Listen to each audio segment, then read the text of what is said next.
They called me a failure for years, until my secret venture changed everything forever. He stood across from him, his tailored suit a stark contrast to the worn denim Kaelen favored, a triumphant smirk playing on Lysander's lips. The air in the opulent family gathering room, usually thick with the scent of expensive perfume and the drone of polite, carefully modulated conversation, seemed to hold its breath, waiting. Sunlight, filtered through heavy velvet drapes, cast long, dramatic shadows across the polished mahogany furniture, highlighting the gleam of antique silver and the muted tones of priceless tapestries. It was a setting designed for quiet power, for negotiations conducted with an iron fist in a velvet glove, and Lysander, Kaelen's older cousin, reveled in it. "Kaelen," Lysander began, his voice dripping with faux sympathy that barely masked the glee, a sound that always grated on Kaelen's ears, "It's time. The last piece of that land your grandmother left you. The offer stands. It's prime real estate, nephew, far too valuable to be sitting there, undeveloped, just like your ambitions." Lysander leaned in slightly, his eyes gleaming with anticipation, as if expecting Kaelen to finally break, to concede defeat. Kaelen's aunts and uncles, strategically positioned by Lysander near the grand fireplace and the overflowing buffet, cast him pitying glances, a testament to Lysander's masterful manipulation of public perception. They believed Kaelen was cornered, that he had nowhere left to turn. They believed Lysander had won. But what they couldn't see, what Lysander couldn't fathom, was the quiet storm brewing beneath Kaelen's placid exterior, a storm fueled by years of dismissal, the echoing laughter of those who called him a dreamer, and an unwavering belief in a future only he could envision. His victory, as he perceived it, was nothing more than a prelude, an elaborate stage setting for a revelation that would forever redefine what it meant to be a failure. Kaelen simply met Lysander's gaze, a faint, almost imperceptible smile touching his lips. "Not today, Lysander," he replied, his voice calm, steady, and utterly devoid of the desperation Lysander so desperately sought. "That land, like my ambitions, serves a purpose you're yet to comprehend." The subtle shift in Kaelen's tone, the quiet confidence in his eyes, must have registered, for a flicker of confusion crossed Lysander's face before he quickly dismissed it, attributing it, no doubt, to Kaelen's typical eccentricity. Lysander did not know that the very ground beneath his feet, the ground he so coveted, was the bedrock of Kaelen's quiet revolution. Kaelen's journey to that precise moment, to standing silently defiant against Lysander's onslaught, was paved with years of quiet toil, relentless setbacks, and the echoing laughter of those who called him a dreamer. From a young age, he wasn't like the other children. While they built sandcastles on the beach, he was sketching blueprints for intricate wind turbines in the dirt of his backyard, envisioning how tiny currents could generate power. His hands were often stained with grease and bits of copper wire, constantly dismantling old alarm clocks, broken radios, and discarded household appliances. He wasn't interested in simply playing with toys. His fascination lay in the intricate mechanics hidden within, driven by an insatiable curiosity about how things worked, and more importantly, how they could work better. His parents, bless their pragmatic hearts, saw his fascination as a passing phase, an impractical hobby, a distraction from more sensible pursuits. "Kaelen, you need a stable career," his father would often say, his brow furrowed with concern, his voice tinged with the anxieties of a man who had worked hard for every penny. "Engineering is fine, good even, but you need to work for a company, a large, secure corporation, not chase these fantastical ideas of yours. The world needs certainty, not dreams." Kaelen listened, he nodded, he even tried to apply himself to more conventional studies, but his mind was always elsewhere, lost in the possibilities of a world powered by clean, abundant energy, a world where everyone had access to what was now a luxury. He spent hours in the local library, devouring books on thermodynamics, electromagnetism, and renewable energy, often far beyond the scope of his school curriculum. He learned to code, to design, to simulate, all in secret, driven by an inner fire that others simply couldn't see. His first few attempts at launching a startup were, by any conventional measure, spectacular failures, each one a testament to his boundless, yet seemingly misplaced, idealism. There was the compact solar water purifier, designed for arid regions, a brilliant concept that failed to scale production due to unforeseen material costs and a supply chain choked by established players. Then came the smart grid management system, a visionary platform that promised to optimize energy distribution across entire cities, but couldn't secure crucial funding because investors, steeped in traditional fossil fuel investments, found its projected timeline too ambitious, too disruptive to their existing portfolios. Too much risk, Kaelen, they'd say, their eyes glazing over at the mention of decentralized power. Where's the immediate return? Each failure, each closure of a fledgling venture, chipped away at his family's already fragile faith in him. The quiet disappointment in his parents' eyes was harder to bear than any financial loss. His relatives, particularly Lysander, saw these as irrefutable proof of his impracticality, of his inherent inability to grasp the realities of the market. They were the unfinished tasks, the lingering doubts that followed him from one family gathering to the next, a constant source of quiet humiliation, whispered about in corners, always within earshot. Lysander, his older cousin, was the antithesis of everything Kaelen stood for. He embodied the ruthless efficiency of the modern world, a man who saw value only in tangible assets and immediate, calculable returns.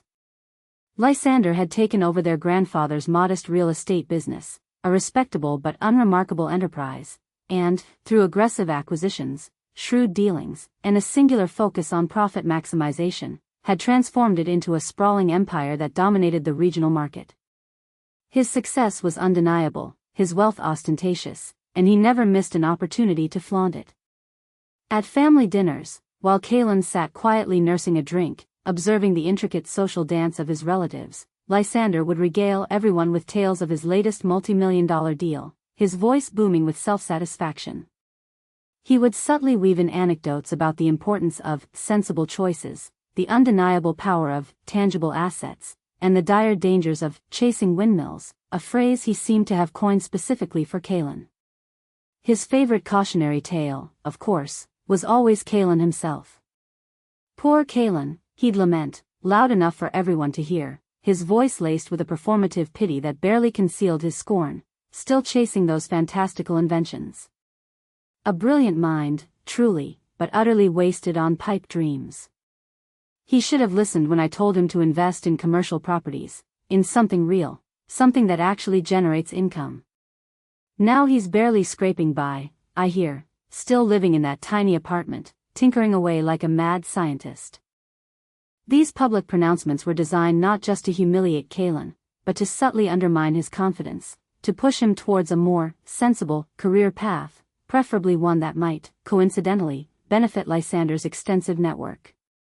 Lysander often suggested Kaelen join his company's property development team, or consult on their energy efficiency projects, knowing full well Kaelen would be relegated to a subordinate role, perpetually overshadowed by Lysander's brilliance and perceived success. Kaelen always politely declined, his resolve hardening with each condescending remark, with each patronizing pat on the shoulder. He understood that Lysander's intentions, while cloaked in familial concern, were fundamentally self-serving, driven by a need for control and validation. Lysander couldn't comprehend a pursuit that wasn't driven by immediate profit or social validation, an ambition that wasn't measurable in balance sheets and market shares.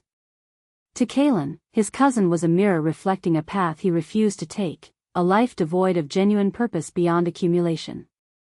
The true turning point, the genesis of his secret venture, came after his fifth failed startup, a venture into sustainable urban farming solutions that collapsed when a key investor pulled out at the last minute, citing market volatility.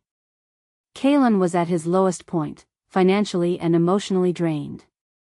He remembered sitting in his cramped apartment, the air thick with the scent of stale coffee and his own quiet despair, surrounded by discarded schematics, half-finished prototypes, and stacks of unpaid bills.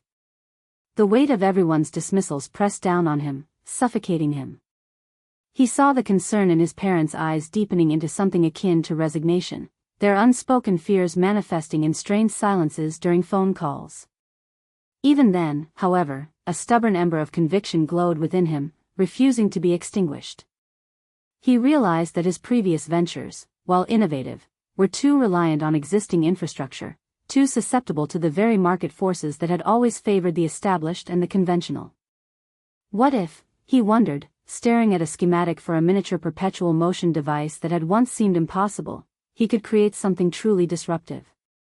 Something that bypassed the need for large-scale grids and centralized power, something that empowered individuals to generate their own energy, affordably and sustainably, no matter where they lived? The idea, when it crystallized, was audacious, a compact, highly efficient energy solution that could power an entire off-grid home, small enough to be portable, yet powerful enough to handle modern demands. It wouldn't be a mere improvement on existing technology, it would be a paradigm shift, a liberation from utility bills and fragile power grids. This became his secret weapon, the singular focus of his existence. He knew that if he spoke of it prematurely, it would be met with the same skepticism, the same derision that had plagued his previous attempts. The world wasn't ready to believe in something so radical from someone they considered a perpetual failure.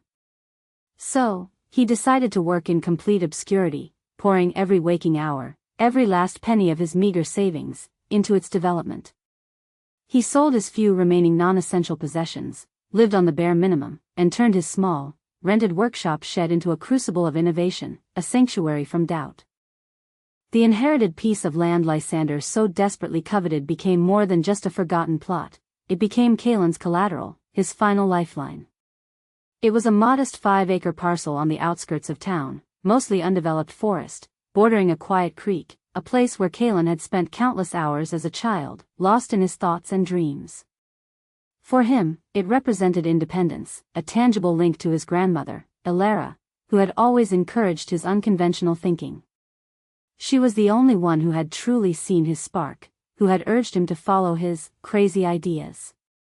The world needs dreamers, Kaelen, she would say, her eyes twinkling, more than it needs accountants. Her memory fueled his determination. He used the land to secure a small, private loan from a former professor, a kindred spirit who, unlike the venture capitalists, believed in Kaelen's ingenuity rather than his current balance sheet.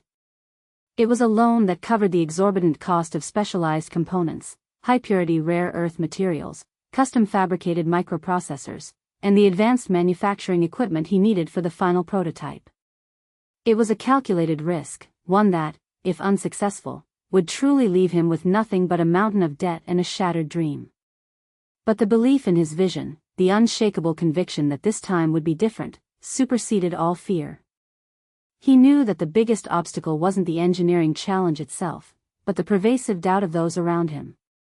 By keeping his work a secret, by building in the shadows, he was protecting his most vulnerable asset, his belief in himself. As his invention neared completion, as the faint, internal hum of success began to vibrate within him, the pressure from Lysander intensified, a relentless drumbeat against his peace. Lysander seemed to sense a shift, perhaps the quiet hum of Kaelen's burgeoning success, though he misinterpreted it entirely. He thought Kaelen's silence meant weakness, his continued modesty an admission of failure, a sign that Kaelen was finally ready to break. His phone calls became more frequent, his visits less subtle, almost daily incursions into Kaelen's carefully constructed solitude. Lysander would drop by Kaelen's humble workshop, a converted shed behind his small rented house, peering in with a feigned concern that was utterly transparent. "Still tinkering with your little projects, Kaelen?" he'd ask, his eyes scanning every corner for any sign of grandiosity he could mock, any proof of what he considered Kaelen's foolishness. "The land, Kaelen. I have a buyer. A fantastic deal. Think of what you could do with that money. Pay off your debts. Get a proper job, a real career, finally contribute to something tangible." Each time, Kaelen would offer him a polite but firm refusal, explaining that the land was not for sale, without ever revealing its true strategic importance, maintaining his placid mask. Lysander tried various tactics, escalating his efforts. First, the subtle persuasion, painting a picture of financial freedom and a comfortable life, dangling promises of luxury Kaelen never desired.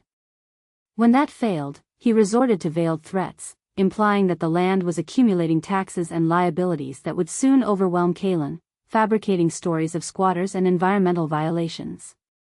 He even tried to publicly shame Kaelen, bringing up his financial struggles at every family gathering, exaggerating his debts, and painting him as a burden on the family name, a perpetual drain on resources and reputation. "It's for his own good," he'd tell their relatives, shaking his head with a theatrical sigh. "Someone has to make him see sense before he loses everything he has left." Kaelen's family, swayed by Lysander's charisma and apparent success, often echoed his sentiments, urging Kaelen to be reasonable, to think of his future. Their concern, Kaelen knew, was genuine, but their understanding was limited by their own conventional perspectives.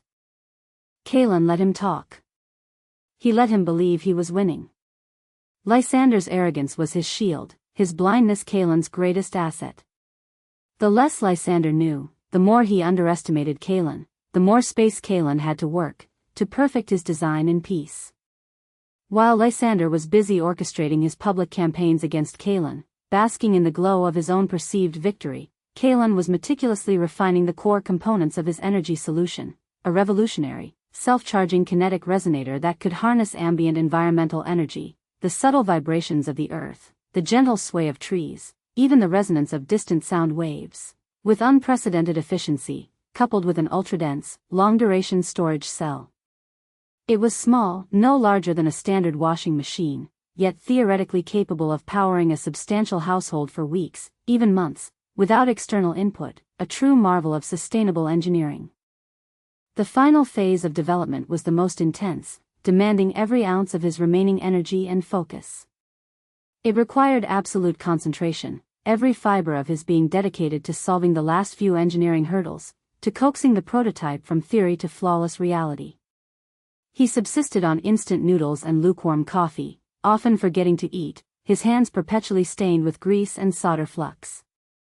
Sleep was a luxury he rarely afforded, catching only a few hours on a makeshift cot in the workshop. The inherited land, that small parcel of hope, was indeed serving as collateral for the specialized 3D metal printer required to fabricate the resonator's intricate core, a device capable of molding complex alloys with atomic precision.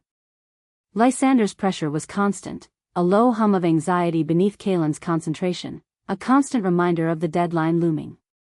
Lysander was now trying to force a sale through legal channels, claiming the land was neglected and attracting squatters, a fabricated lie designed to coerce Kaelen into submission. He had even sent Kaelen a formal letter, an ultimatum, stating that if Kaelen didn't agree to sell by the upcoming annual family reunion, he would initiate legal proceedings to force an auction. Lysander was certain this final maneuver would break Kaelen, finally shatter his stubborn resilience. He was unaware that the auction date, his supposed deadline, coincided perfectly with the very day Kaelen intended to unveil his creation.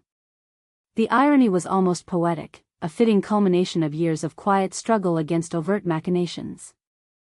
The day of the annual family reunion arrived, crisp and clear, but for Kaelen, it hummed with an almost electric tension, a vibration he felt deep in his bones. It was hosted, as always, at Lysander's sprawling estate, a monument to his material success, a testament to what he considered true achievement. The air inside was thick with anticipation, not just for the lavish roast and the customary family gossip, but for the inevitable public spectacle Lysander had meticulously orchestrated. He had gathered everyone, from the most distant cousins Kaelen barely knew to his elderly great-aunts, ensuring a maximum audience for what Lysander believed would be Kaelen's final, humiliating capitulation. Kaelen arrived punctually, dressed in his usual modest attire, a clean, but simple, button-down shirt and a pair of well-worn trousers. He carried nothing but a small, nondescript briefcase, its weight in his hand the only outward sign of the momentous secret it contained. Lysander spotted him immediately, his eyes narrowing with a predatory gleam, a shark scenting blood in the water. Lysander had already begun addressing the assembled family, his voice booming slightly louder than necessary, setting the stage for his grand pronouncement. "As you all know," he declared, gesturing expansively with a glass of champagne, the bubbles glinting in the chandelier light, "I've always believed in supporting family. And I've tried tirelessly to help Kaelen see reason, to secure his future. But some people, bless their hearts, are just too idealistic for their own good." A wave of sympathetic murmurs rippled through the crowd, directed at Kaelen, their faces a mixture of pity and a mild curiosity. Lysander paused, letting the silence hang heavy, savoring the moment, then continued, his voice dropping to a somber, regretful tone. It pains me to say it, truly, but I've had no choice but to initiate legal proceedings for the auction of that small plot of land our dear grandmother left to Kaelen. It's become a liability, a drain on his finances, and quite frankly, an eyesore. This way, he can finally settle his debts, move on, and perhaps, pursue a more grounded path, something that yields actual returns. He looked directly at Kaelen then, a triumphant smirk replacing his earlier feigned sympathy, his eyes glinting with malicious satisfaction. It's for your own good, Kaelen. You'll thank me one day, when you're free of this burden. A hush fell over the room. All eyes turned to Kaelen, expecting despair, or perhaps a futile outburst of indignation, the usual display of a man pushed to his breaking point. But Kaelen simply took a deep breath, met Lysander's gaze, and slowly, deliberately, placed his unassuming briefcase on the polished mahogany table in the center of the room, directly beneath the glittering chandelier. "Thank you for your concern, Lysander," Kaelen said, his voice cutting through the silence, calm and resonant, surprisingly steady. "But you've always misunderstood my burdens, just as you've misunderstood my ambitions.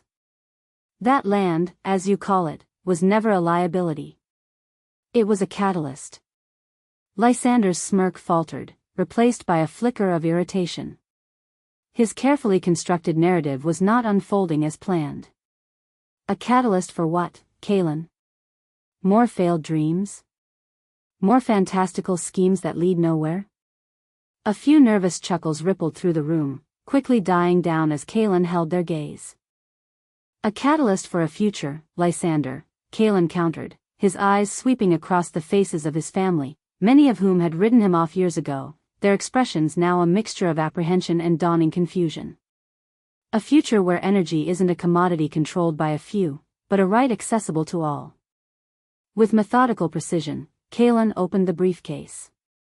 Inside, nestled securely within custom-fitted foam, was a sleek, metallic device, no larger than a small car battery, pulsating with a faint, internal blue glow that seemed to hum with contained power. It was his perfected kinetic resonator, paired seamlessly with the ultra-dense storage cell, the culmination of years of tireless work. "For years," Kaelen continued, his voice gaining a quiet, undeniable power that commanded attention, "you called me a failure. An impractical dreamer. You watched as I poured my life into what you deemed pipe dreams. But while you were busy counting your profits and publicizing my struggles, I was working. Silently. Relentlessly.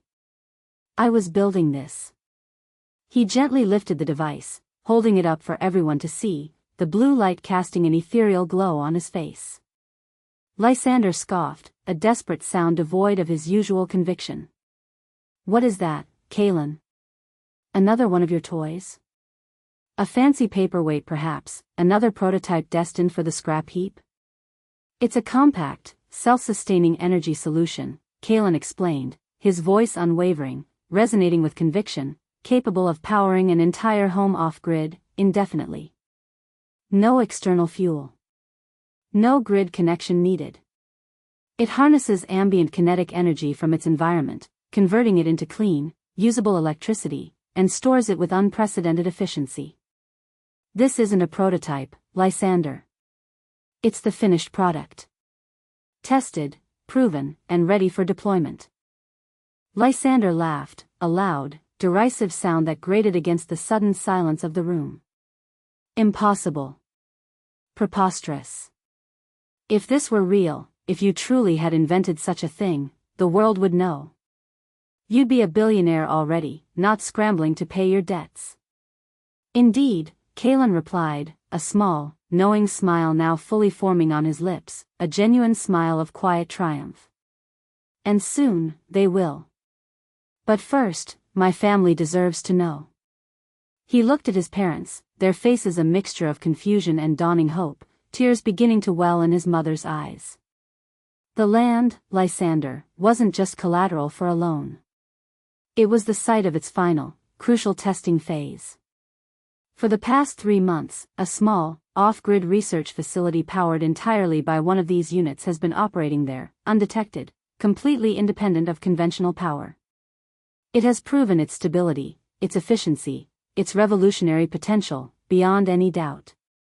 Kaelen then pulled out a tablet from the briefcase, its screen glowing, and connected it wirelessly to a large presentation screen Lysander used for his elaborate business presentations.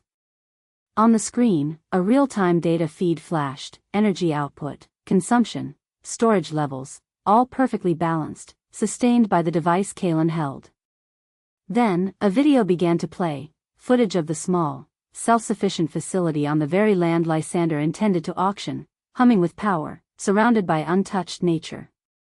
The facility itself had been built discreetly, using sustainable materials, blending seamlessly into the landscape, a testament to Kaelen's commitment to environmental consciousness.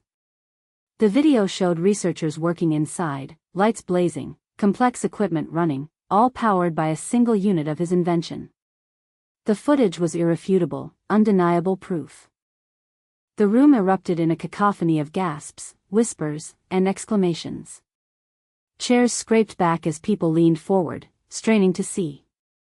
Kaelen's parents rushed forward, tears streaming down his mother's face, his father's hand trembling as he reached for Kaelen's arm. His aunts and uncles, who had only moments ago pitied him, now stared with wide-eyed astonishment, a mixture of awe and regret washing over their faces. Their carefully constructed worldview, built on Lysander's perceived success, was crumbling. Lysander stood frozen, his champagne glass forgotten in his hand, its contents spilling unnoticed onto the Persian rug. His face, usually so composed, so meticulously controlled, contorted through a rapid series of emotions, disbelief, shock, then a raw, unconcealed fury. This is some kind of trick," he stammered, his voice losing its confident edge, replaced by a desperate, croaking sound. "A hoax. You can't just invent something like this in a shed. It's impossible." "With all due respect, cousin," Kaelen said, his gaze firm, unwavering, "I just did. And the patents have been filed, the certifications secured, and the preliminary investment rounds are already oversubscribed. Major energy corporations, sustainable tech funds, even international governments are lining up to partner. My secret venture, as you called it, is about to change everything. Forever." The sheer weight of the revelation, the undeniable proof displayed on the screen, seemed to crush Lysander. His carefully constructed facade shattered, revealing the insecurity beneath. He opened his mouth to retort, to lash out, but no words came out, only a choked sound. His chest heaved, his face turning an unhealthy shade of crimson. The man who had always been so meticulously in control, so flawlessly composed, was crumbling before everyone's eyes. He looked around the room, his eyes darting frantically, as if pleading for someone to side with him, to discredit Kaelen, but all he saw were faces filled with wonder and a newfound respect for the failure they had so readily dismissed.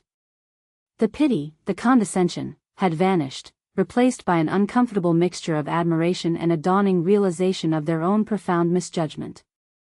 Kaelen's parents were the first to reach him, embracing him tightly, their bodies trembling with emotion. "Kaelen," his father whispered, his voice thick with emotion, his eyes shining with unshed tears, I always knew you had something special.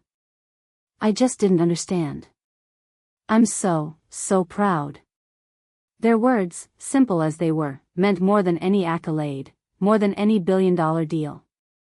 They were an acknowledgement, a validation that had been missing for so long, a balm to years of quiet striving. Lysander, unable to bear the collective gaze of his now stunned audience, mumbled something incoherent about urgent business, and retreated swiftly from the room, almost stumbling in his haste, leaving a palpable void of his usual boisterous presence. His grand scheme to humiliate Kaelen had backfired spectacularly, turning him into the cautionary tale he had always sought to create in Kaelen. The family, still reeling, quickly surrounded Kaelen, a cacophony of questions and belated congratulations. "We always believed in you, Kaelen," one aunt claimed, her voice betraying a hint of embarrassment as she squeezed his arm. "We just didn't know how to express it." Their sudden warmth was overwhelming, almost jarring after years of their distant pity, their quiet judgments. Kaelen understood it was a natural human reaction, to gravitate toward success, to rewrite history to fit a new, more flattering narrative. He didn't hold it against them. Their regret was clear, a silent acknowledgement of their past dismissals, their collective blindness. The news spread like wildfire. Within days, Kaelen's story, once relegated to the whispers of family gossip, became a global phenomenon. The introverted engineer who solved energy independence, the headlines screamed across newspapers and digital screens worldwide. The secret venture that will revolutionize off-grid living. The failures of his past were no longer marks of shame but rebranded as crucial learning experiences, stepping stones on the path to a monumental breakthrough. Investors who had once scoffed at his unrealistic timelines were now clamoring for a piece of the pie, their offices calling relentlessly, their apologies effusive. Governments, once dismissive of his fanciful ideas, were now sending high-level delegations to his humble workshop, seeking partnerships for national energy security, for remote communities, for disaster relief. Kaelen's company, Oratech, quickly scaled. They moved from his cramped shed to a state-of-the-art facility, but Kaelen ensured that their core principles remained intact: sustainability, accessibility, and innovation. He surrounded himself with brilliant minds who shared his vision, people who understood that true progress wasn't about quick profits but about meaningful impact, about solving real-world problems. The 5-acre plot of land, once coveted by Lysander, became the site of Oratech's primary research and development campus, a living symbol of unwavering belief, quiet perseverance, and the power of a dream cultivated in secrecy. Lysander, on the other hand, faded from the family spotlight. His real estate empire, built on perceived value and aggressive tactics, suddenly seemed less impressive, almost trivial, in the face of genuine, world-changing innovation. He rarely attended family gatherings anymore, and when he did, he was a shadow of his former ostentatious self, his bravado replaced by a quiet, almost melancholic demeanor. He never directly apologized to Kaelen, but his silence, his averted gaze, spoke volumes. Their paths rarely crossed, and when they did, it was with a polite, almost respectful distance. The power dynamic had shifted irrevocably, not because Kaelen sought to dominate him, but because the undeniable truth and profound impact of his work had simply rendered Lysander's machinations irrelevant. Life, for Kaelen, found a new rhythm, one of purpose and quiet satisfaction. The relentless pressure of secretive development was replaced by the invigorating challenge of scaling a global solution, of bringing his vision to millions. He still lived modestly, preferring the quiet satisfaction of meaningful work over extravagant displays of wealth. His days were filled with engineering, collaboration with his passionate team, and strategic planning for a truly decentralized, sustainable future for all. The greatest reward wasn't the financial success, though it was certainly liberating, but the realization of his lifelong vision. It was the knowledge that his failure had, in fact, been the most profound success, a testament to the power of quiet perseverance, to the indomitable spirit of a true innovator. The world often praises the loud, the flashy, the immediately successful. But true innovation, lasting impact, often emerges from the quiet corners, from the minds dismissed as dreamers, from the relentless efforts of those who dare to believe in a vision beyond the immediate horizon, beyond what others can see. It is in the unwavering conviction, the silent dedication to a purpose greater than oneself, that true power resides. For it is then that one realizes the most profound victories are often won not by shouting one's worth, but by simply, quietly, building it, until its brilliance can no longer be ignored. What do you think of Kaelen's journey? Have you ever had a dream that others dismissed, only for it to become your greatest triumph? Share your thoughts in the comments below. If you enjoyed this story of quiet defiance and breakthrough innovation, be sure to subscribe to the channel and turn on notifications so you don't miss similar narratives of perseverance and unexpected success.